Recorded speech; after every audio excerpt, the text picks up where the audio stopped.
fantastic because I've never liked places where rock and roll kind of is to live in. Like, I've never lived in New York, and until recently I started living in London. But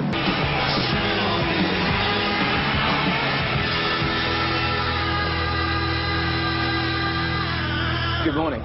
Here we are on the number 6 bus. It's about 8:30 in the morning. Everybody's heading out to go to work out in Stanley. This is the bus to Stanley on the other side of the island. But this has always been considered a hairy ride. Well, this part of the island, I don't think most people understand how green, like, it's like in the middle of a jungle, Hong Kong. All these giant 40-story apartments have gone up in the last, in the 70s and 80s. Before that, there was virtually nothing out here. Like everywhere else in the world, there's been a giant boom. There's a million buildings here that weren't here, that's for sure.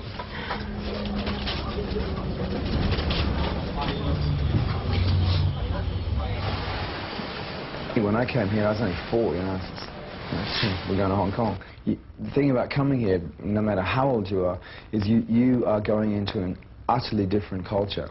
It's so unusual, and you cannot get it anywhere else in the world. I lived here for a year or 2. We moved around a lot.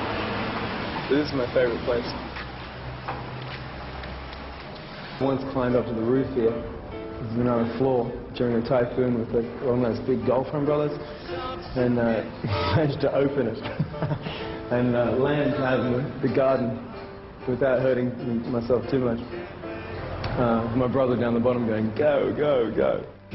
I need perfection, some twisted selection that tangles me to keep me alive.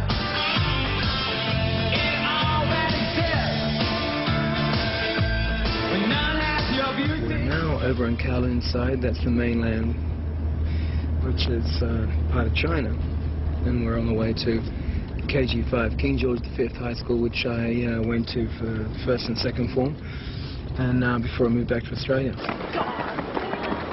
Look, there I am, in Formula. The remarkable thing about going back to KG5 is that it was one of the few things I hadn't changed in Hong Kong. G'day. Hi. Hi, how's it going? All right. Bring back old memories? Yeah, it does. Yeah, it all looks, well, that's all new down there, but that was over there. That's the new 6th form center. Is that 6th form? Yeah, we they have the built common it room. last year. Right. Does it look the same though otherwise? Yeah, pretty much. I mean, there's new buildings around it everywhere, but this all looks the same. Show us around? Yes. Great, let's go. Welcome to the strangest party, baby. It's like we're staring at the sun. He's really nice guy. The invitation. Ah, the canteen, the dreaded canteen. Yeah. These are the times. I do remember one teacher, and I can say this, but I think he had a bit of a drinking problem. I remember it was a music teacher. And I wasn't here then, okay? Yeah, I wasn't here. It's still a good feeling here, I think. Yeah. It's very relaxed and good relationships between staff. Would you say? You're second one? I have to say that. You're gonna have to dance with one. It's a strange feeling to walk back through halls of, when you're a child and all those experiences. It was very nostalgic. Hello. Hello, Michael. Going to go through your report, I think, yeah? Yeah, that's right. Interest, yeah? Oh dear. Your interests at that time were acting, athletics, You're right. stamp collecting, Stamp collecting. and a bit of a problem with the photograph, I must admit. Yeah. Rather immature, but very pleasant. That's about right. Smoking in school. These are the times.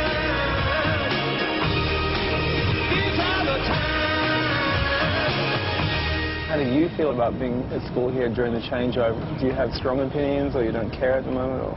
It doesn't seem like it's going to change. No, it doesn't. It's going to change over a period of 50 years. Yeah, I think there'll be all this hype for 1 month in July, and then by September everyone will be like, yeah, okay, Really? so we're under Chinese rule. So I'm sure it'll be okay.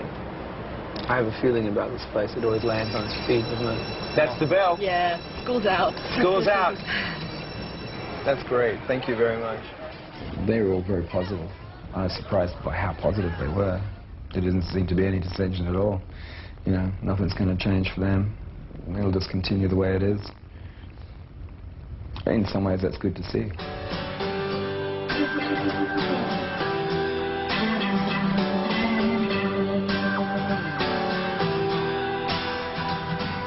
Yeah, we're not the only ones who bleed for the love that's lost. What's happening here is it's a kind of schizophrenia. On one side, people they want China to prove to them that they're allowed to continue to make Hong Kong what it is for themselves and for China. And China, I think, has to prove that to themselves as well. Otherwise, this golden goose will lose its neck. Like the air we breathe. Okay, so this is where all the guilos or the expats hang out. Guilos kind of means foreign devil. This is where everybody hangs out. 3 little streets like this. Everything you do for me. So here we are interviewing Alice Patton, and we're both Hong Kongophiles. We were just discussing that we both love Hong Kong. Yeah. Right, it's really good fun. Yes. I love the people, I think, the most. Yes. Everyone's always up and ready to do stuff. Yeah. We went from living in like a small flat in London with all of us there to like just me and my mum and dad in this big house, so it gets lonely sometimes. Your father's worked really hard. Yeah, hard work. Does he come home like with his head exploding from... He's quite good at kind of putting work on one side and just thinking about other stuff. Getting on with it. So what do you think is going to happen here? What's the general feeling of your friends? Are they positive or negative? It's quite positive with some people. You know, they sort of think that it being such a great place, you know, China Nothing can stop it. Exactly, they won't dare change it. Yeah. And I sort of agree with that point. Yeah, I kind of believe in the spirit of Hong Kong. Me too. I wish that I could stay until after midnight and stay for the party or whatever's going to happen. Just see what's going to happen. Because all my friends are going to stay, even just for a couple of days afterwards, just to check it out. But I have to be out of here. Okay, so here we are at Club 64. Where we're going to meet Rosa, who's a political activist, and most of the people I've talked to seem to think that Hong Kong's going to continue on business as usual after June 30th, and she has different opinions, I'm sure of that, so let's go talk to her. We are hoping,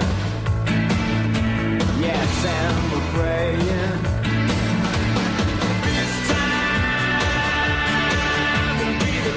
Are they right to think, oh, well, Hong Kong's always been a strong place. It's got lots of spirit and passion. No. Doesn't matter what will happen, it'll be okay.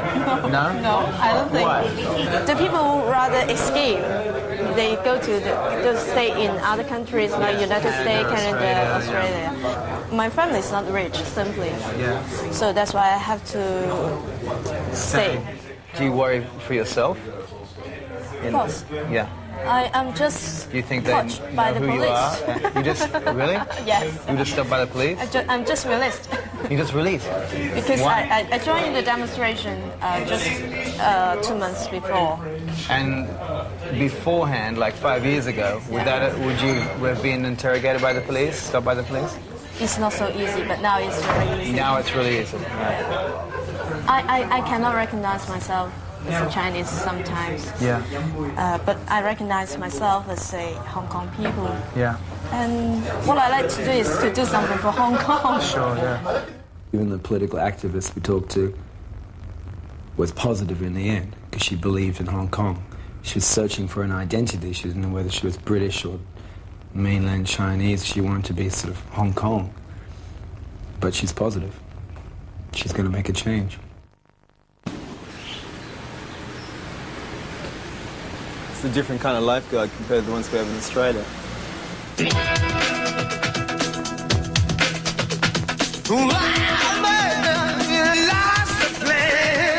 The amount of religions, the Buddhism, Taoism, the gods, there's a myriad of gods for every reason.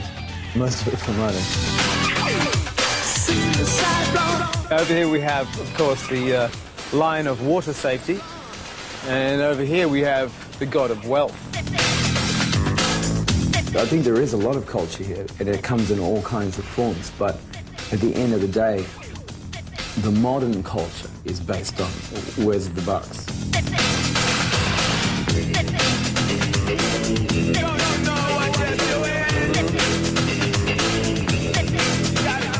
Okay, so this is Repulse Bay Beach.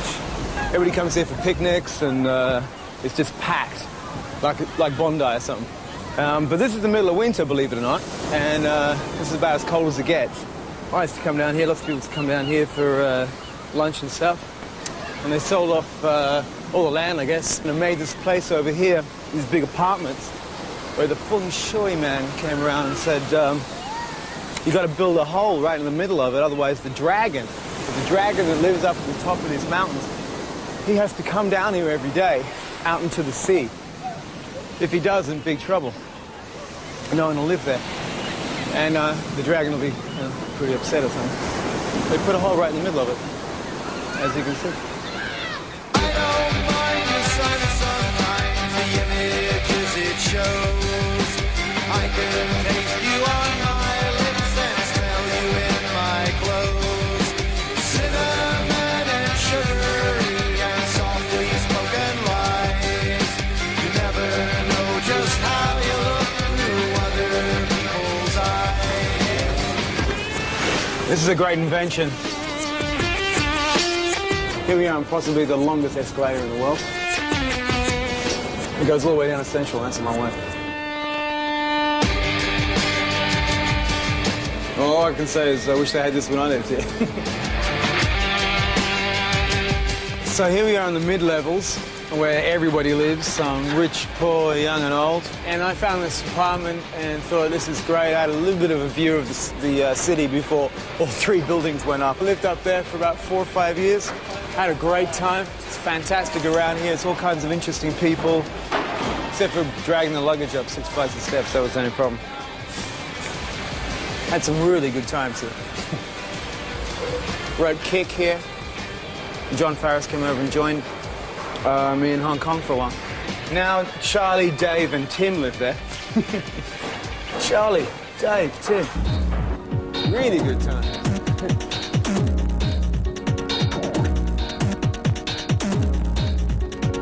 Shopping.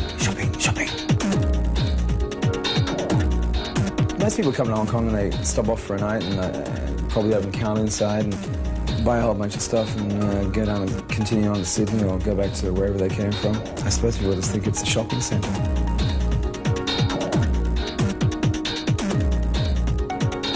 Okay, welcome to the Peak Tram. Every tourist has to do it and everyone gets scared. It was a mad idea in the turn of the century, and it's still a mad idea now. I think it's one of the few in the world, and I think it's about the steepest one in the world. But it's worth it.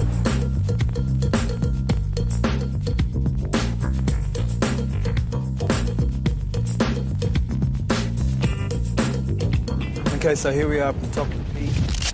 It's kind of touristy and all that, but you've got to do it. It's one of the best views in the world. All that shines.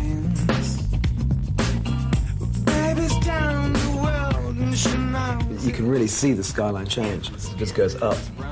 What's this? This wasn't here before, a long time ago, at least anyway. So it's incredible what you can do with the rocks. Anything is possible. You're right. Waterfall of some kind. Giant shopping centre.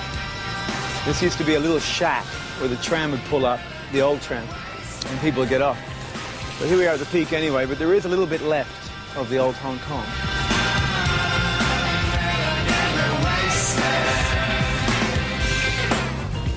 And believe it or not, this is what people used to get into and come up to the top here in rickshaw. It's against the law now, which is a good thing.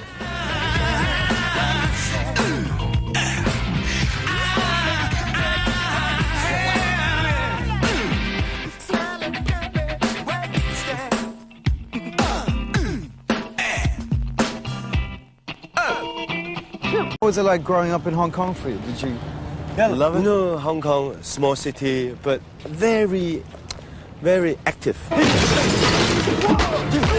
You can do a lot of things in one day, same time. Not like Australia. In Hong Kong, you can just stop here, shopping, theater, meeting, everything. What's up? You got a problem? You're actually an enormous influence. You've been hanging out with Quentin Tarantino. You've been. No, I've been hanging around with a lot of Schwarzenegger and all. They are my good friends. Yeah. So, you're a tough guy, huh? How do you feel about the change and everything? What's it mean to you? It gotta be good. Why? Because China government have to show the promise to the whole world. After China take off better than before. They want to do better than British. Because I'm Jackie Chan, I cannot live the 6 million people. No, I agree. Everybody likes me and they support me for many, many years. Yeah. So I have to stay. Look, Hong Kong. Yeah, let's look at that. Yes. It's the best, isn't it? Yeah. It's killer. I love it. So what kind of music do you like? Oh, music. Actually, I like all kind of music. But really music I like it is a slow song. You are always on my mind. Yeah. You are always on my mind. Yeah, then I can from I can from the song to learn some English, and also I can really use under my real life. Understand it. Then when you talk to the girl, you're always on my mind.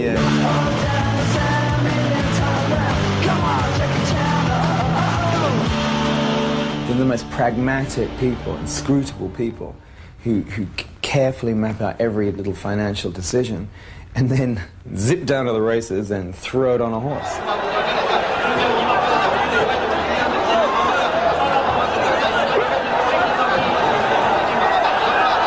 Hong Kong Chinese will gamble on anything. Cockroaches and flies, whatever comes around the corner. Yeah. Babies, boys or girls, mahjong. Yeah. Why do they love horses so much? Horse racing is more complicated. And more They exciting. can use their brains and use the brain and it's not just 100% for the luck. Right. Well, what's this? What's this you got? This is the customer import terminal. More convenience for the gambler. Let's bet together. It's like a team. I love the horse number 6. Number 6? And the number 3. And number 3, why? You just know. My inspiration. Number 3. 3 and number 6. Number 6. Amount of money? Amount, 50. Send the bets. Send the bets, and they're done. Yes! Come on!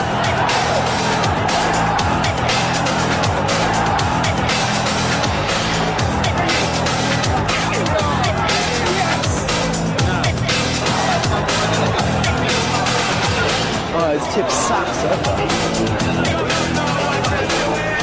5 and 7. And then 7.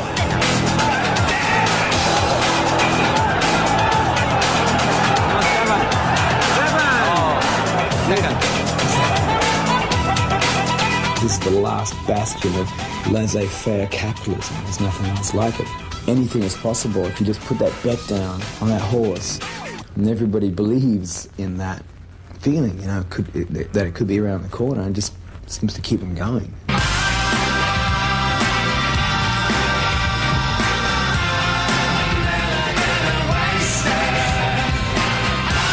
One Chai still is a kind of a red light area, I suppose. In the Vietnam War, it was R&R Central.